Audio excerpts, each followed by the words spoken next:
Guys, ayan yung tinrabaho namin dito. Nabuo kami ng pyramid. Mahirap maging OFW pero kakayanin para sa pamilya. Guys, nakakamiss kumain ng mami sa Pilipinas. Dito sa gawaan ng pyramid, ganito ang mamihan namin. Guys, hirap dito mag-work sa gawaan ng pyramid. Si Foreman dito, grabe, magpa-OT.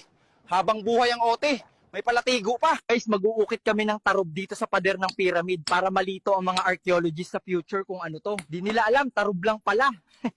Guys, mag-uukit kami ng edits dito sa pader ng pyramid. Di alam ni Foreman, lalagyan namin ng edits ng Pinoy itong pyramid.